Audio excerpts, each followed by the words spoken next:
All right, Gordon Marino, welcome to the show. Thanks so much for having me. Been looking forward to it.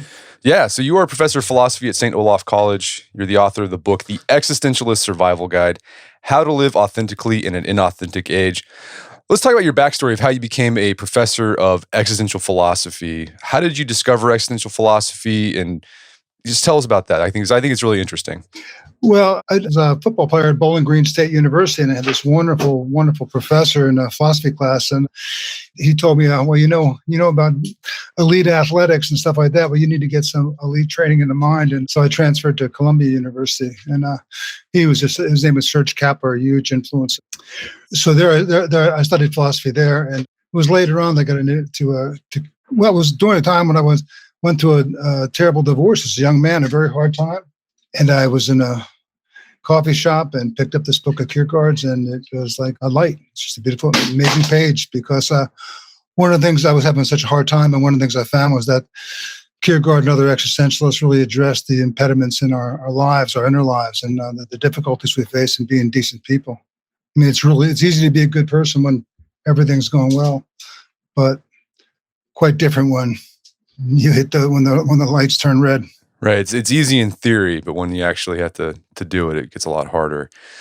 And you're also a boxing coach at St. Olaf. Not at St. Olaf. I'm a professional boxing coach and a trainer and a USA boxing coach. So I've trained both amateurs and pros and over 30 years, mostly kids in town, although I've had a couple of boxers from St. Olaf. And how has that influenced your thinking about philosophy, boxing?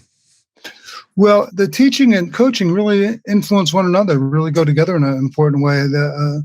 Being a coach helps me be a better teacher, helps me read kids more accurately, know who to push, when to push, that kind of thing. And it's really, I also coach football here, and I found that you really get the landscape of when you have somebody in class and in the gym or the football field, you really get to see the landscape of their mind in a way that you wouldn't have otherwise. And it's really remarkable, because some kids, if I hadn't had them on the football field, they wouldn't have opened up, and I wouldn't have known how rich their thinking was. So it's been marvelous like that. Now, of course, I get a lot of questions of how can you train these people's brains and at the same time get them bashed in and stuff like that. So I get a lot of jabs about that over the years. Less so now, but in the beginning. Yeah. Well, what do you respond to that? I'm very careful with my boxers, and I've never had anybody get hurt or close to it. So I don't think people understand that if it's well supervised, boxing can be quite safe. Right. And I mean, we've had Mark Edmondson on the podcast. Oh yeah, professor. Sure. Yeah, at Virginia. University of Virginia. Yeah, and he wrote that book, Why Football Matters. And yeah, I thought, I mean, he answers that too, that sort of question, like how can you be in favor of a sport where people get traumatic brain injury or whatever. And it's a tough one, but he still thinks there's value in the sport because it can teach you something about life that you can't otherwise learn in the classroom. Right, and there's also a risk in living a risk-averse life. That's something you learn from Kierkegaard. It's very important. One of his main ideas is that not to venture, not to risk, is to take one of the greatest risks in life. So right. Well, that's a good transition. Sport as a way to transition to existential philosophy. But let's start with this. Like, what is existentialism for those who aren't familiar with it? What philosophical questions are the existential philosophers primarily concerned with? Well, they're a real motley crew, and they're joined more by themes than by any kind of general theory. So the themes are very much things like the individual. There's limits of rationality, limits of the idea of clarity, being concrete in your thinking, right? Relating your thought to your existence, not being too abstract. Again, dealing with addressing painful emotions like despair, depression, anxiety, the issue of freedom, choice. Those are some of the themes that and everybody has a different roster. Who's on the roster? Some people have Shakespeare on there, So it's quite a array of a lack of agreement about who's really an existentialist. And actually, only Camus and maybe Marcel and Simone de Beauvoir ever really identified themselves. I'm sorry, Sartre, not Camus. Camus denied he was an existentialist.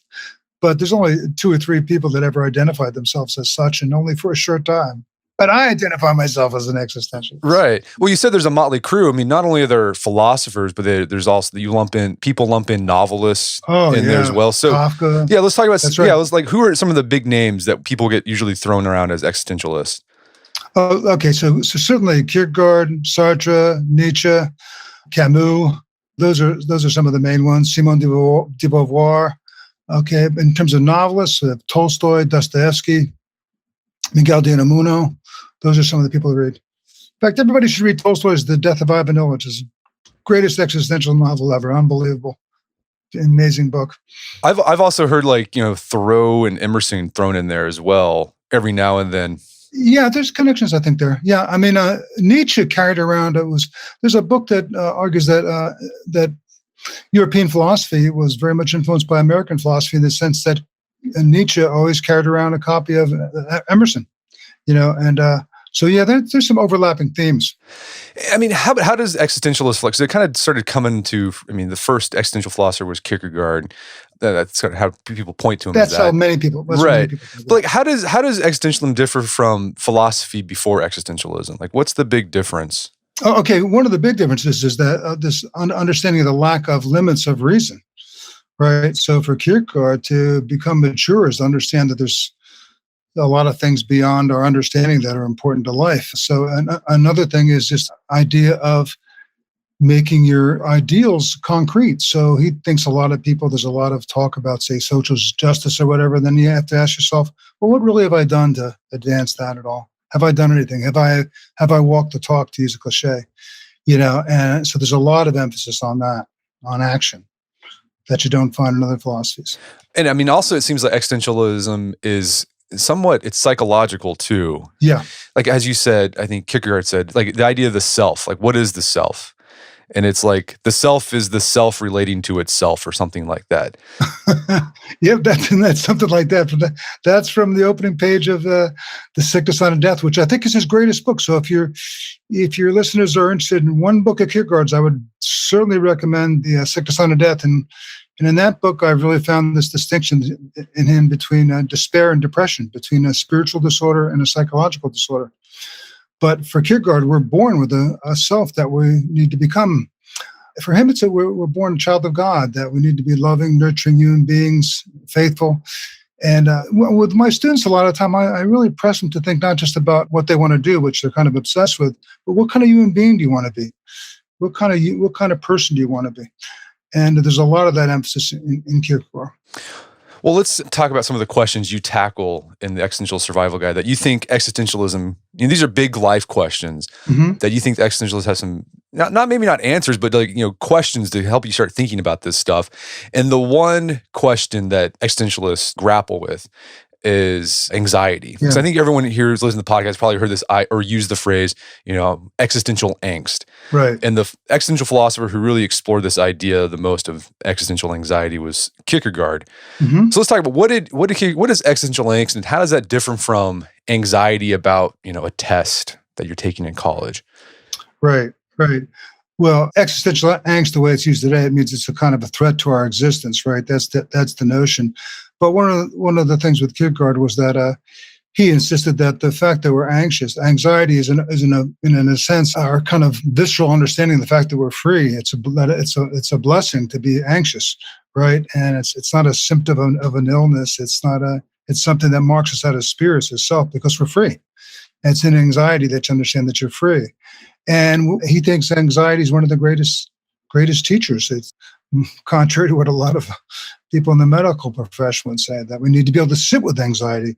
And today we have so little patience for that. It's just a symptom, get rid of it, this kind of thing. And so it's quite a different view between Kierkegaard and the medical establishment on that issue. Didn't he say something that also human beings are unique in the world, that we're the combination of the infinite and the finite? That's right. Yeah, you got it. You're going to get an A in the course. Yeah, definitely. Right. Yeah. That we have these. He thought this is what you're looking at. You're referring again to Sickness, Unto Death, and there he says we have these different aspects of ourselves: finitude, infinitude, temporality, eternity, possibility, and necessity. These are contradictory kind of aspects of our lives, and as human being, we have to be able to relate those things to one another, to be able to get some balance, to integrate them. Right, and so that's hard to integrate the infinite with the finite, and that it's something did Kierkegaard think it could ever be resolved? No, one of Kierkegaard's main messages is that life is an ongoing process. So you can never, so for people who say, well, I've been saved, it's all over. He'd say, that's baloney, that's bull, that it's always, life is always a struggle. You always have to battle against certain temptations or whatever, right? There's no end to it, right? Right. So it's a process. He's very adamant about that. And then at any moment you could lose it. I mean, so he talks about, has this one story in the book that you've looked at, Sick Design of Death, about a monk from India who's lived on dew his whole life. He comes into the city, has one drink, and becomes an alcoholic. So that's what our situation is. We're that vulnerable. We're that fragile. We need to remember that. And it sounds like for Kierkegaard, like anxiety can teach you. Yeah, I mean, it would, if you didn't feel anxiety, would Kierkegaard say something's wrong with you?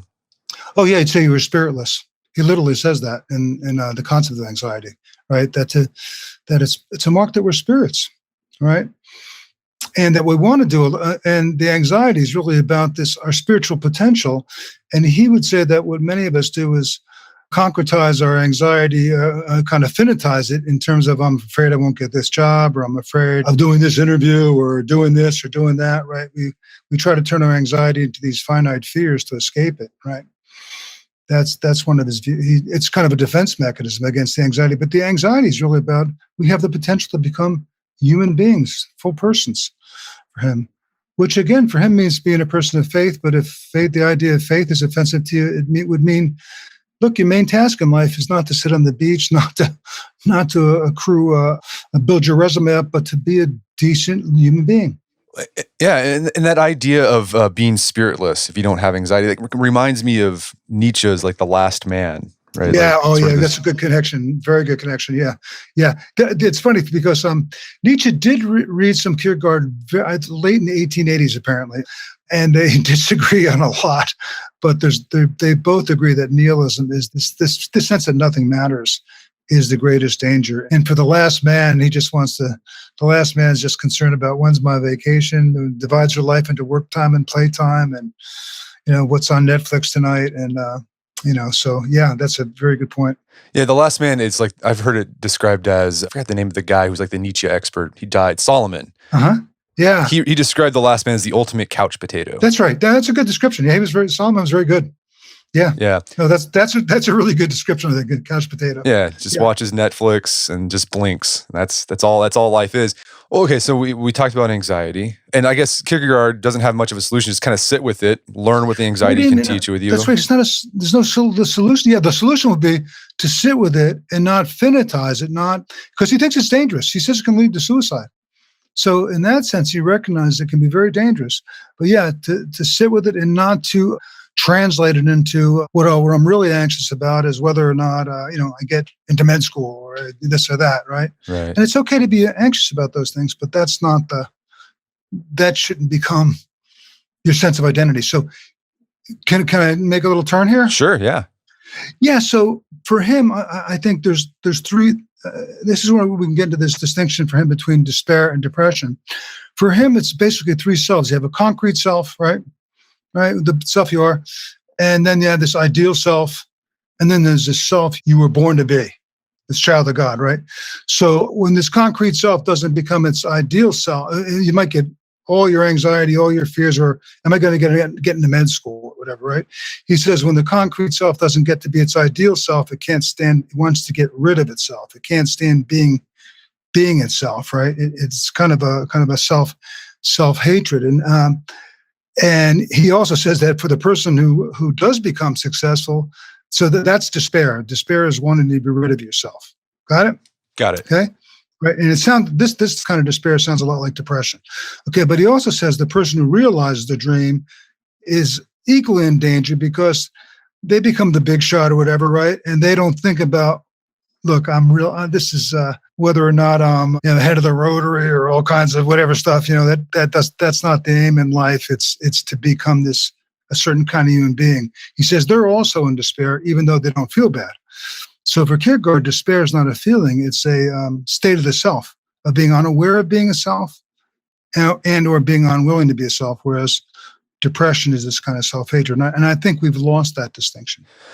Right. So yeah, with depression today, like we've medicalized it. Like That's every right. time you feel sad, like we'd be like, well, here, I mean, even like grief, like here, take this antidepressant, you'll feel better. And Kierkegaard would say maybe don't do that. That's not maybe that's not healthy.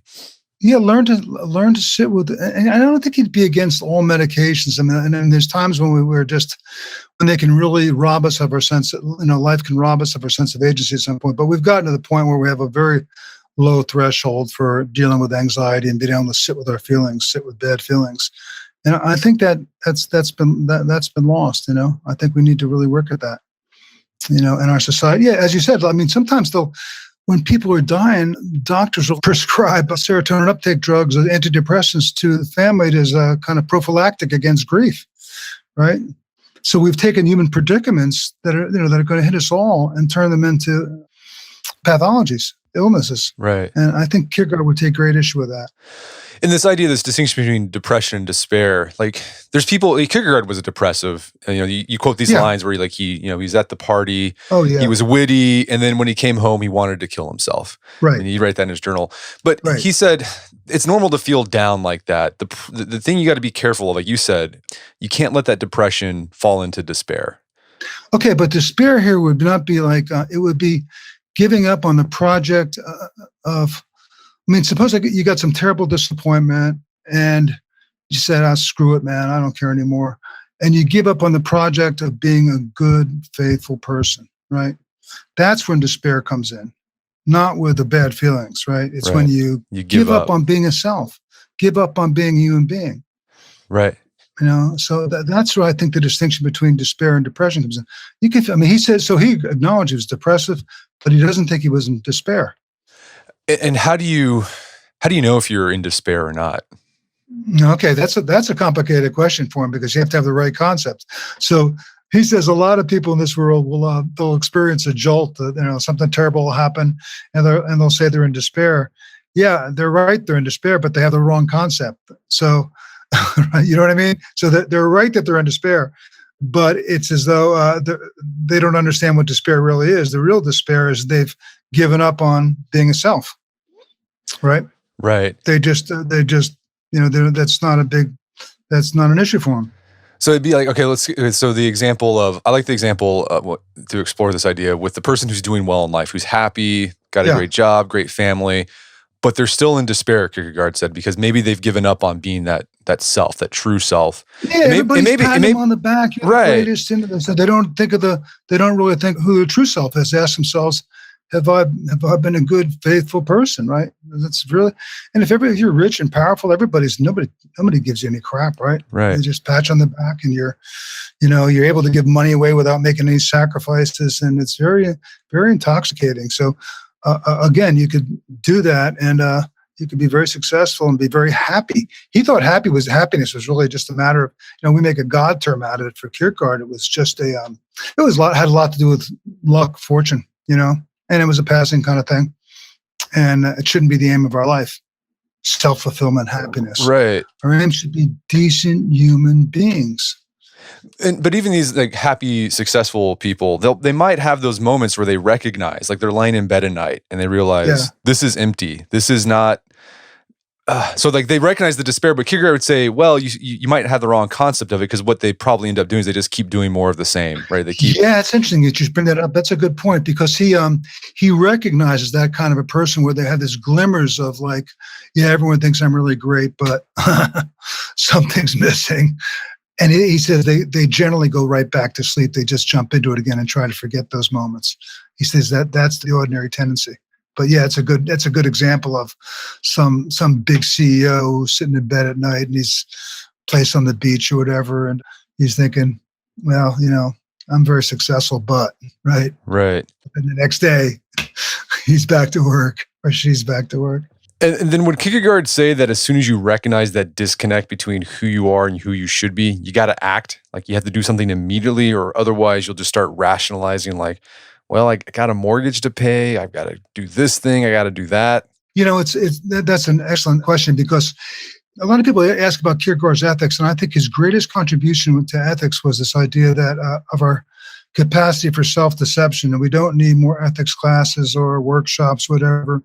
We need to hold on to truths that are going to lead us against our self-interest a lot of time, right? I think I bring it up in the book, this case where, I was going to tax resist because of our involvement in Nicaragua with the Contras, and a friend of mine told me who was down there was saying they were killing all the midwives, the Contras, right? And I'm going to tax resist, right? But at the same time, I was up for a finalist for a Fulbright, and someone says, well, you tax resist, and guess what's going to happen with a Fulbright? And I said to myself, well, yeah, I think I better wait until later on in life I can make a stronger stand. So he thought procrastination was one of our greatest moral dangers, as you're mentioning, right? Yeah, if you think about it too long, you're going to convince yourself that the right way is the easy way. Right. And that's a very important insight, I think really important insight, that you can convince yourself that the right way is the easy way, when in fact the right way is oftentimes going to lead you into a collision with the world. The example you just gave of your own personal experience of that reminded me, we talked about Mark Edmondson not too long ago, but he had that great book, Self and Soul, where he explored, I think it's an existential book. He explores this idea, there's these two selves inside of you that are competing. And sometimes, the soul part, which is sort of our higher conception, that true self that Kierkegaard would say. Right. And there's oftentimes in life when those, like our self part, which is like, our need for recognition, our need for money, whatever, that conflicts, and you have to decide, what is it you really want? That's right.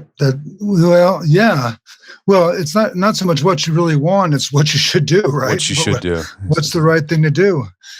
Yeah, that's true. And a lot of times, I think in the course of history, I've always mentioned that the family is treated as the core of all moral values, et cetera, et cetera.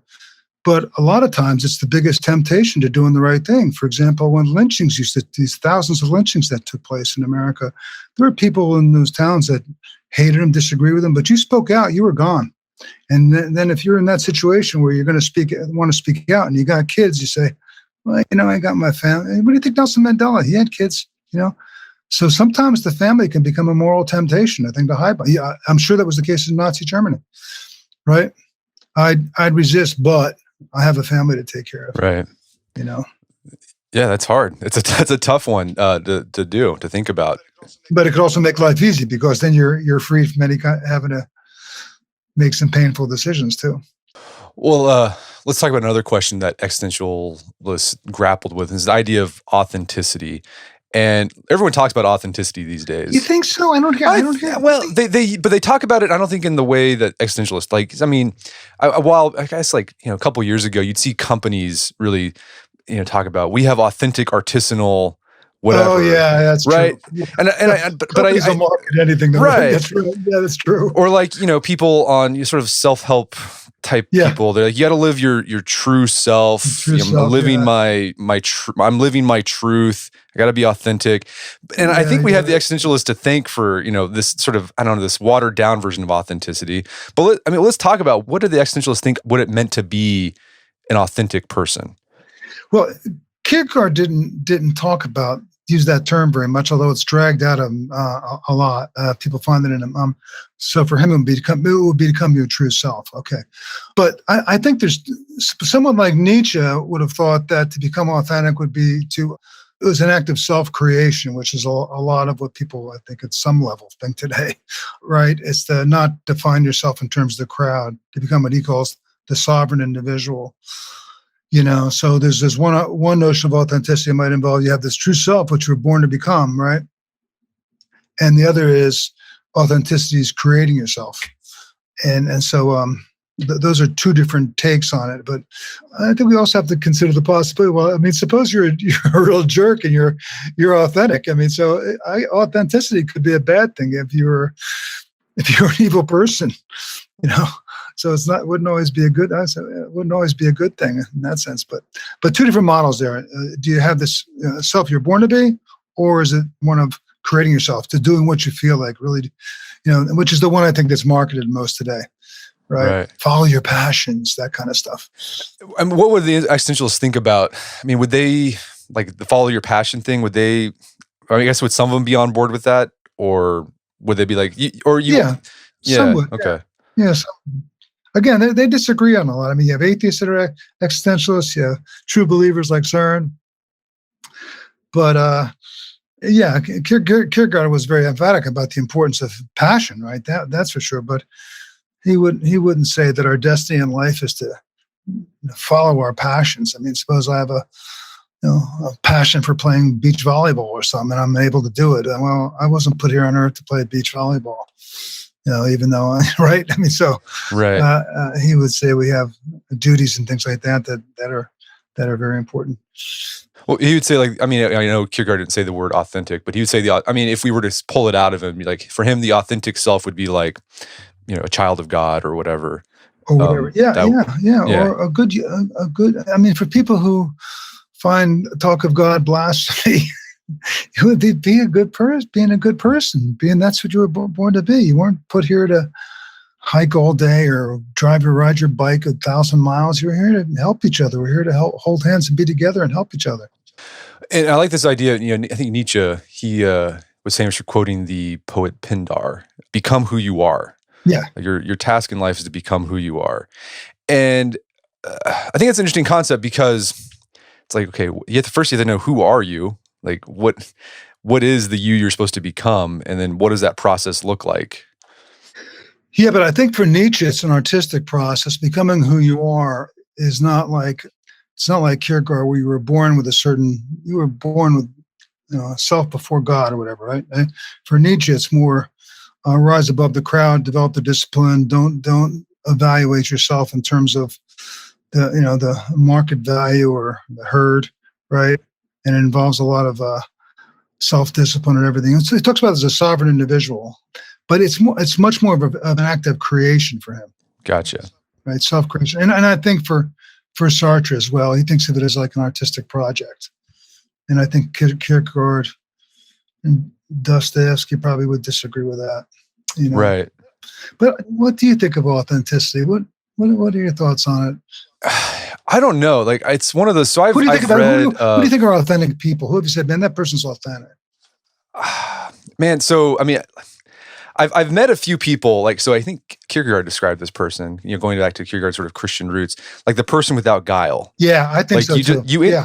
Like you interact with them and they've got no other agenda. They're just nothing up their sleeve. Right. I've interacted with a few people like that, and it's like really refreshing because it's just like. And don't you think you don't? And at home in their skin in some way, at home in themselves without being arrogant or something like that. I associate that with But you're right. Being a little I think it's Nathaniel, the disciples meet the tree, and Jesus says something like, "He's a person of no guile." Yeah, I agree with you. Yeah, nothing up your sleeve. And also, like, I mean, the idea of when I've thought about the become who you are thing from Nietzsche, so it is an act of self-creation, but I think the way I've read it is that Nietzsche would recognize there are limitations to your creation, right? You have to sort of understand the limits that you have. So like for me, example, I'm not particularly athletic. So like becoming an NBA or an NFL player, probably not in the books for me. But but there's other things that I could do. Yeah. With discipline and will that I could become who I am. Yeah. Yeah, that's right. I think that's right. He certainly want us to encourage you to recognize the necessity, the concreteness in your life. Yeah. Now, but I'm like Kierkegaard, he wouldn't have any normative kind of moral parameters on that. So if you wanted to become, if you were like a Viking type person or a killer or something like that, and that's what your true passion worked at, I don't know what there is in Nietzsche that would say you can't do that, that's wrong. Right. So he's kind of he doesn't have a lot of normative force there. Right. But he has things that teach us about the moral life. I mean, in particular, not to be that much of our lives driven by resentment, envy, emotions like that. So I think and even for people of faith, I think he's very refreshing and very insightful. Yeah, and to let things go. Like he read before he wrote The Genealogy of Morals, which is one of his greatest books. He read Dostoevsky's Notes from Underground, and it's all about this capacity for self-laceration, for tearing ourselves apart. For Nietzsche, you recognize you did something wrong, you let it go. I mean, forget about it. I mean, you try to change your ways, but you don't just chew yourself up about it, right? And he thinks there's a lot of that in our society, a tendency to what he calls bad conscience, to turn all aggressions inward. So he says, like, for example, to forgive someone is to just forget it, right?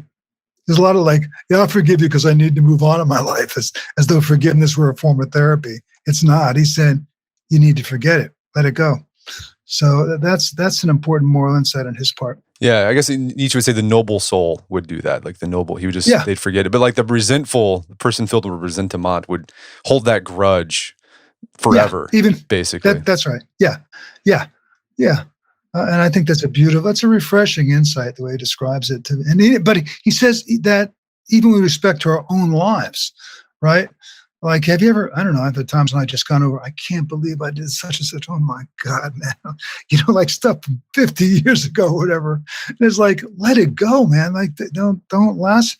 He thinks this kind of self-laceration is part of what he calls a slavery bull, but that's another story. And Camus would agree. And if you read Camus' The Fall, amazing book, right? This tendency towards self-laceration. Speaking of Nietzsche's sort of ideas about ethical and moral decision, one thing you kind of suss out from him is that Nietzsche he has a call for people to live dangerously. What do you think he means by that? Well, to take risks, right? And so that's something, again, where Kierkegaard and Nietzsche would complement one another, is that this willingness to take risks, to venture, right? Which he thinks in our society is, keep all their bases open. We live, very pragmatic. And he says, no, man, live dangerously, take chances. I yell at my students when they don't speak up in class. I'll go, come on, live dangerously. Ask a damn question, will you? Right? I mean, they're like, we're reading Nietzsche and they're afraid to raise their hand. So I say, come on, live dangerously. Ask a question. We're not leaving until I get 3 questions, I'll say. But yeah, so this willingness to take risks. Well, I love the story you give that was related to that. So you talk about how around exam time, you get all these emails from your students asking like, what's going to be on the test? Would this answer be right? And you finally have to tell them, it's like, you guys just need to get a grip. Right, because they're concerned about, I got to get the A so I can graduate and get the internship, or whatever. They're thinking last man. They're being like last men, Nietzsche would say, and you would say, you guys got to get a grip. Like, you talked about, it was like the anniversary of D-Day, and you're saying that's right. There was 20-year-olds who were they were storming Normandy. Right. And you're worried about whether you're going to get an A on this test. That went over really big. Yeah, I said, hey, man, about this time in 1944, Eisenhower came out and said, most of you people won't be coming back tomorrow, baby. Most of you people won't be coming back. I said, that was something to be anxious about. Get it in, get a grip. And, oh, man, some people didn't like that talk. Right. But I mean, I think... Yeah, they wanted to play it safe. Like they wanted to know they wanted to fill in the box. But Nietzsche would say, like, for a test about existentialisms, like Nietzsche would say, be bold, live dangerously, answer something that, it's coming, from yourself, that creates something. Even if the professor doesn't like it, like he would say, just go for it. Yeah, well, no, I wouldn't say. Yes, I don't know. I've had some students go for it, right. Rather than leave the blank. But do your studying. But don't be so scared of like.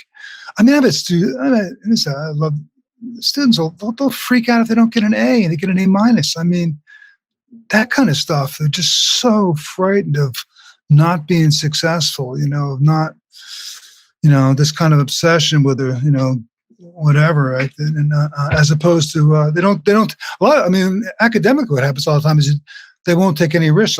People will only take courses they know they can get a good grade in. They won't study. They'll come to a liberal arts college and won't stretch themselves. Won't study things that they wouldn't, that aren't in their bailiwick. So, yeah, but. Yeah, that's where the coaching comes in, though. When at times like that, where I'm like, get a grip, stop the baby stuff, will you? Take a punch. Yeah, man. Yeah. And they'll come. Yeah. So, well, and going back to sort of Kierkegaard's idea of like, he would agree with Nietzsche about this idea of you got to live dangerously. For him, this kind of segues nicely to Kierkegaard's concept of faith. Mm-hmm. For Kierkegaard, faith was kind of it was a scary thing. It was a dangerous thing for Kierkegaard. Yeah, I would disagree with Freud. Someone of Freud who says, believe because we want protection. To stand before God, to realize that's terrifying for Kierkegaard. And to stand out from the crowd, he thinks it requires great imagination, right? Because, he says to both, faith is an offense to reason. It's a collision with the understanding. So it's very scary. I mean, I never right? I mean, like, I don't see any proof of Jesus going around or anybody getting up from the grave lately, So yeah, it's scary for him. Yeah. So I mean, another concept or an idea that existentialists grapple with is the idea of love. Yeah. How do they? I mean, and obviously they had differing ideas about what love was or what it meant in life. What sort of kind of is a bird's eye view of what existentialists thought about love? For Kierkegaard, it was a passion, a duty, right? It involved a feeling. He has all these, it's a lot of different admissibles, but it's primarily a duty. We have a duty to love others. And that involves a lot of things like becoming blind to their sins and that kind of a thing. Sartre doesn't write about it that much, but I found one of the most illuminating passages was from Dostoevsky in the Notes from Underground, where he thinks that we have a hard time accepting. I mean, it's so amazing to be loved by someone who friggin' knows you, right? I mean, who knows what a jerk you can be, right? I mean, that's just remarkable. I mean, we all want to be loved for like being cool or our accomplishments, right? But I've said this at weddings, like this. But to be loved by someone who really knows you, good and bad qualities, is just amazing. And Dostoevsky said we have because of the power dynamic, we don't want, the problem is a lot of times to accept being loved for who you are, right? It's not, we always think of love as, I want to get as much as I can, or I want people to love me. No, he says it's really one of being able to accept love from someone who knew you. I think, and he thinks that's the problem. That's one of the offensive things about Christianity is that Jesus knows us and loves us and forgives us. And there's nothing that makes, Dostoevsky thinks there's nothing that makes people more angry than to be told, I forgive you, right? So we don't often think about the task of being able to accept love from people who know all our flaws. And I think that's a beautiful insight, right? No, yeah. I mean, like this. I like this quote in the book that you have. He says, "We need the love of others to love ourselves, but in order to be nurtured by the love of others, we need to love ourselves sufficiently to accept that love." Yeah, and that's why I think one of the issues today with issues about race and social justice. I mean, all the boxers I train and Mexican immigrants, man, they get nothing but crap half the time. Everyone looked down on them like they're invisible, right? That can affect your ability to love yourself.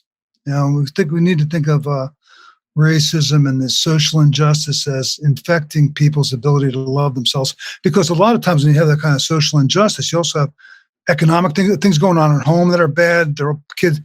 Parents are always pissed off or split up. You go to school angry. You get nothing but crap from teachers. And so and I think Kierkegaard missed the boat on this one.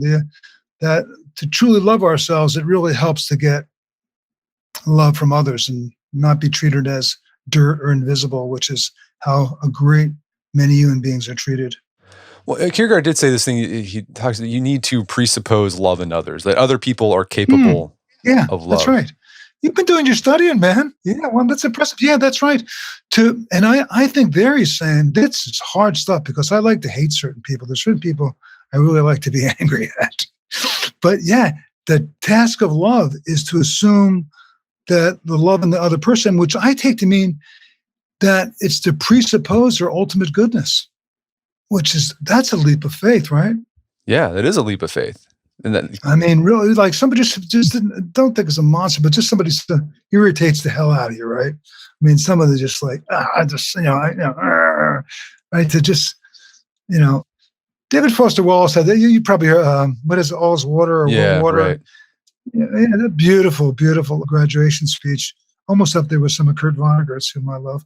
But this idea of like just thinking about what might be going on in someone else's life. Like a lot of times I've gotten pissed off at people and then found out later what they were going through. And so sometimes the impediments, so we feel like we're angry, we're having a hard time presupposing love or caring about somebody who irritates the hell out of us. So at that point, we might want to catch that feeling and say, hey man, something's going on here. Or maybe, could be something I don't know. Yeah, no, I mean, like sometimes, whenever someone's annoying, we sometimes justify ourselves to not care about or love that person. It's like, well, they're annoying. They deserve it. Like they don't deserve. Yeah. But I mean, so Kierkegaard would say, I mean, by presupposing love in others, Kierkegaard's saying, I think, maybe this is what he said, maybe tell me if I'm wrong, is that you're recognizing that the other person is spirit or Yeah, has the potential that's for right. an Yeah, authentic or whatever yeah. self.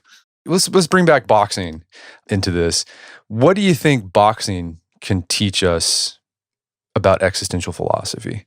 Well, it's not what boxing can teach us. It's how boxing can change your life. Okay, so in order to be a decent, I guess there's a connection with existentialism. In order to, I keep harping on it, preaching. In order to be a good person, we got to be able to deal with emotions like anger and anxiety. But we don't get many workshops on that in everyday life. For most people live in these protected circumstances, right? Where they're never, take some medication for your anxiety. Anger sometimes treated as more taboo than sexuality, So, and those are really key emotions. And in boxing, it's like a workshop for dealing with those. You can't be, George Foreman once told me, because he's a devout Christian and very man of great faith. I have a lot of respect for him. And he once told me, man, boxing makes people less violent because you can't be successful at the sport unless you learn to control your emotions. You should see people in their first 3 or 4 bouts if they ever. They're it's just fight or flight. But over time, they learn how to control their emotions.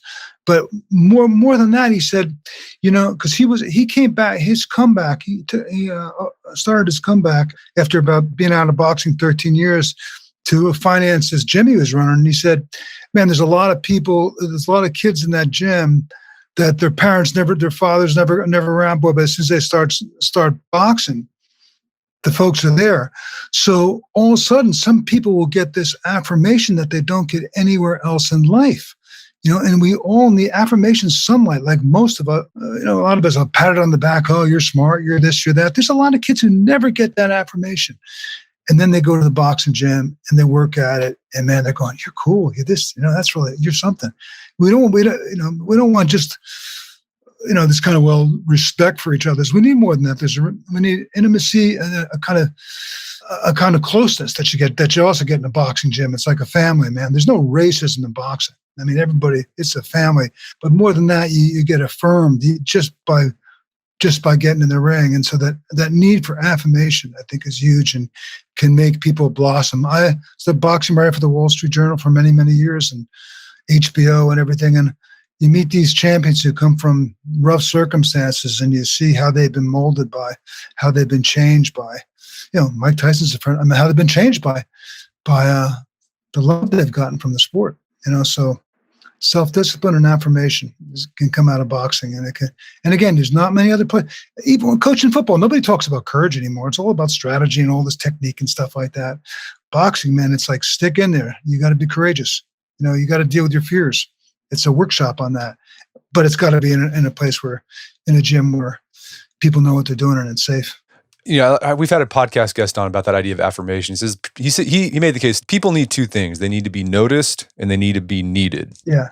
Yeah, that's a good point. Yeah, that's right. That's right. And a lot of time we just talk about respect. Respect is such a cold idea, right? We got to respect others. Yeah, we got to respect others, but we need more than respect. We need love, man. We need togetherness. We need sometimes to be told we're good at something.